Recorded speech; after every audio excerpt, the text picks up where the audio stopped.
Can you live in harmony even when the monkey business is there? The monkey won't go away.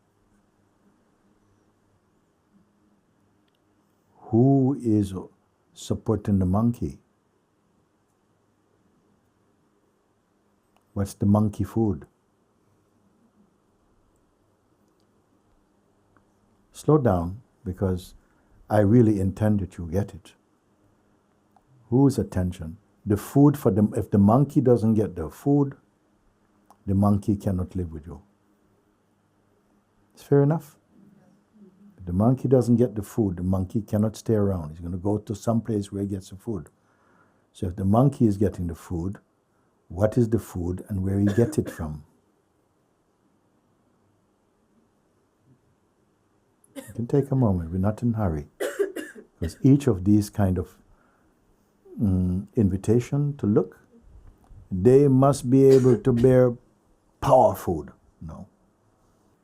So the monkey food is being fed by the monkey mind also. You may say monkey mind and monkey food may be same thing. But the one who is disturbed by the monkey mind is the monkey friend.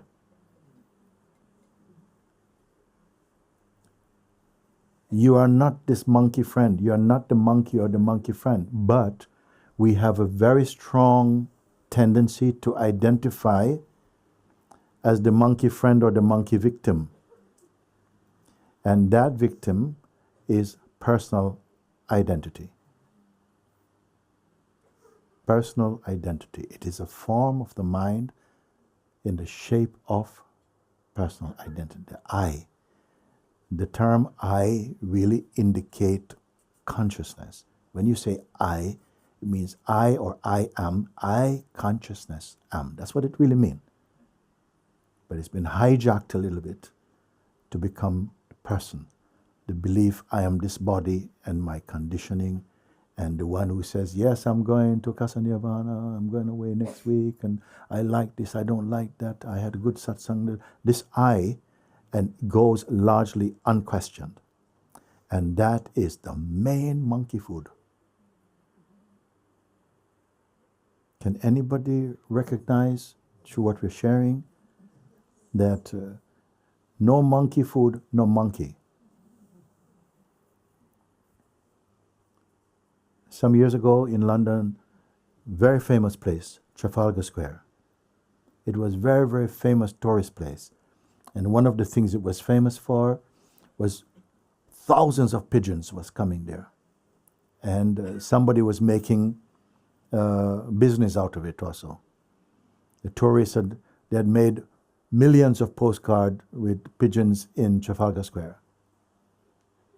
So people were actually coming, and photographers, in those days, Polaroid cameras, they were selling corn, box of corn, maybe €1 or €2. So the pigeons would come eat the corn, and then you can have, heat the corn, put some on your hair, pigeon sit on your head, take picture, send it home. I've been to London. It was like that. I've been to London, and all I got there is monkey shit on my hair, whatever it is. It was like that. I just want to say, the mayor of London at that time decided that, okay, we want to keep up with other European cities. So there's a hygiene problem posed by all the pigeons.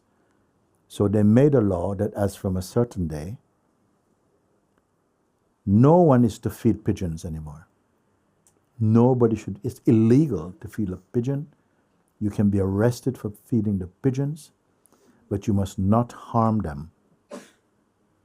Don't harm them. Just don't feed them. Okay? So that law came about. I was in London at the time. 2 weeks after this law came into effect, there was no pigeons in Trafalgar Square.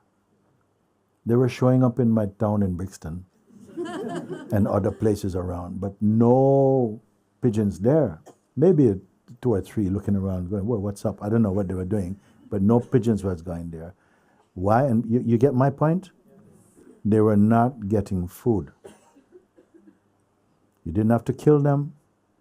You didn't have to shout at them or chase them. By themselves, they left. That analogy or example is good for us also. This monkey mind you speak about, that no one can control. Maybe some people say practice some pranayama, just, and then, watch the breathing and so on, and then for a while. Stop pranayama, monkey back in the tree. It's like that. How to stop monkey mind? And I show you a simple way, that you continue just observing.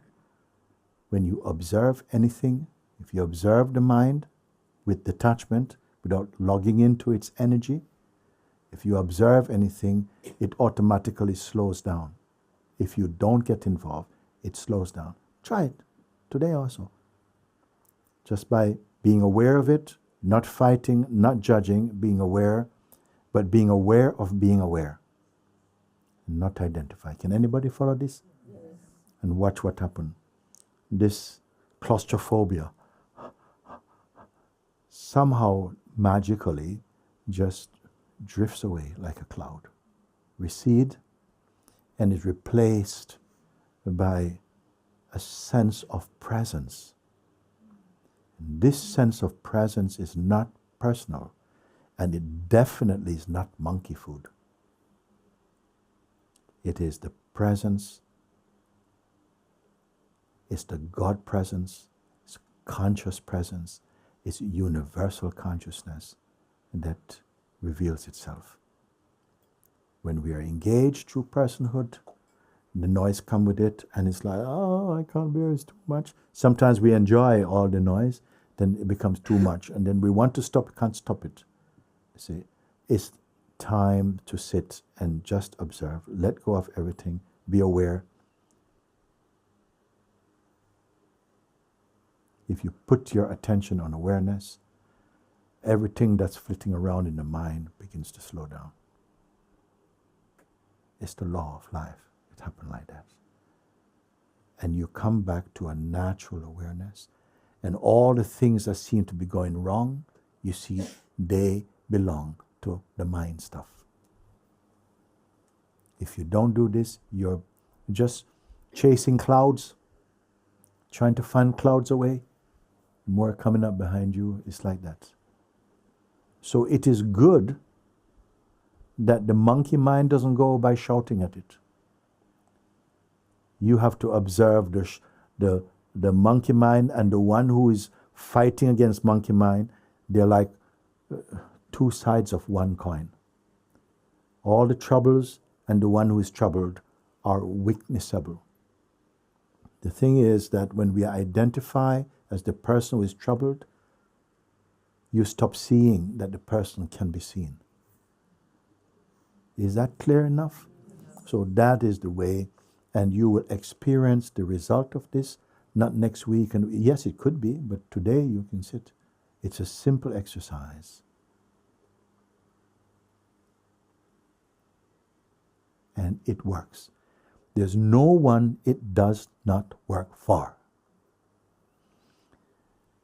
This advice, if anyone is open, I could give this to an emperor, I could give it to a beggar, I could give it to a thief, I could give it to a doctor, I could give it to a dying person,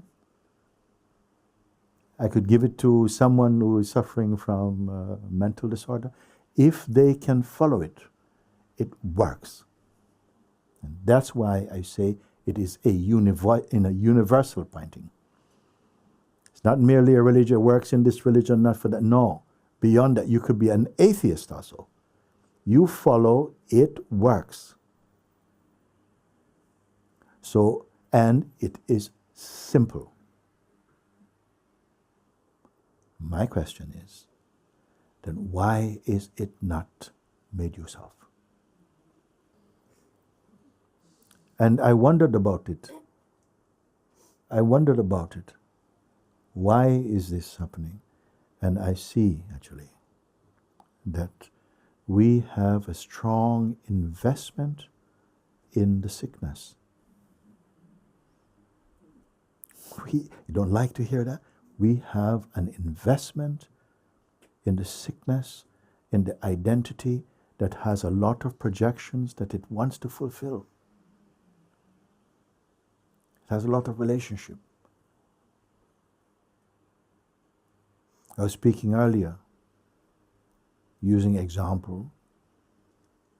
Suppose you buy a house, or let's start with a car. You buy a car, and it takes a lot of care. Also, you have to have security for it, to put petrol for it. You have to fix it when it goes wrong. You have to make sure that it's not going to be stolen or it's going to be vandalized. There's a lot of concern. And the car is insentient. The car doesn't know it belongs to you. If somebody's going to steal the car is going, hey, someone's stealing my car. It is insentient. And look how much care goes into protecting this car, okay? That's one. Step two. You own this house. This house needs a lot of care also. What food you eat, sickness, all different things you have to take care of this body. Also, you have to wash and brush the teeth every day. Most of us do that. Okay? It takes upkeep as well. Not only that, the tenant in the house has a lot of psychological problem. Possession, judgment, fear, anxiety, projections, memory of bad things happening in the past, worry about bad things happening in the future in this house. Plus the car, plus the children, plus the partner, plus the government, okay, plus the pollution, plus the... How much you have to care for as a person. And yet all of this is governed by universal consciousness, which you are also, but you are not switched onto your universal consciousness. Want to live as a person and look at me, I'm doing well, and I got more money than you. We love this game, love, hate it. This is like this. It's like a love affair with a paparazzi. When you're feeling down, they come take you. Oh, when it's too much, oh, go away, I want to sue you. This is our life is like that. It's beautiful. You know why? Because you can't bear it for too long. And then it forces you to be searching for something. There must be something much more easy than this, better way than this. I wonder how you all came here. Searching for something because this guy is uncontrollable. You want to switch him off? Try. Switch him off. So I show you something. Begin to observe with detachment and see what